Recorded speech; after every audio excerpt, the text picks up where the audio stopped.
تو کسی کی بہن کو پھول بھیجنا چاہتا ہے تو اگر اسی رات تیری بہن کو پھول آ گیا تو کسی کی بیٹی پر گندی نظر ڈالتا ہے تو اگر یہ تیرے گھر میں یہ قرض چکانا پڑا. وہ ایک دوست ہے تو وہ پسند کی شادی کر رہا تھا اس کے گھر میں, تو اس کی بہن نے کہا ہے اس کی بہن نے کہا, اس نے کہا بھائی تو مرضی کی شادی کر رہا ہے, میرا ابا اپنی پگڑی تیرے پیروں میں رکھتا ہے, ماں دوپٹہ رکھتی ہے کہ بیٹے ہم تباہ ہو جائیں گے نہ کر, اور آج اگر تیرا یہ حال ہے تو پھر مجھے بھی اجازت دے میں بھی مرضی کی شادی کروں. تو وہ کانپ گیا بری طرح سے, وہ کہتا ہے یہ تو کیا کہہ رہی ہے. اس نے کہا تو تیرے لیے اگر یہ جائز ہے تو میرے لیے کیسے منع ہو گیا.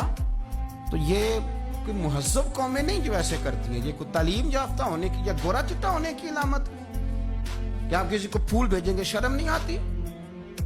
مہذب قوم اور شریف لوگ کون ہوتے ہیں؟ میرے نبی کریم علیہ السلام نے فرمایا الحیاء من الایمان, حیا تو ایمان کا حصہ ہے. اگر تیری نظر زیادہ جھکی ہوئی ہے تو زیادہ حیا والا ہے. اس لیے یہ کوئی گند مند کسی جگہ بھی کسی شخص کو کرنے کی اجازت نہیں, ورنہ یاد رکھیں اس لیے کہ جب آپ کے گھر میں بہو بیٹیاں ہیں, بہنیں ہیں, پھر بھی آپ یہ ذوق بنائیں تو پھر پتہ نہیں کیا سوچتی ہے دنیا, کہاں رکیں گے.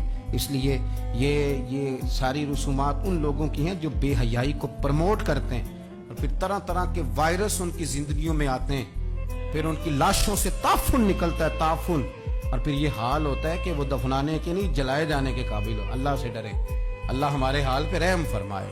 اس لیے کوئی ایسی غلط حرکت نہیں کریں, بچوں پر نظر رکھیں. اللہ ہمیں سمجھنے کی توفیق عطا فرمائے.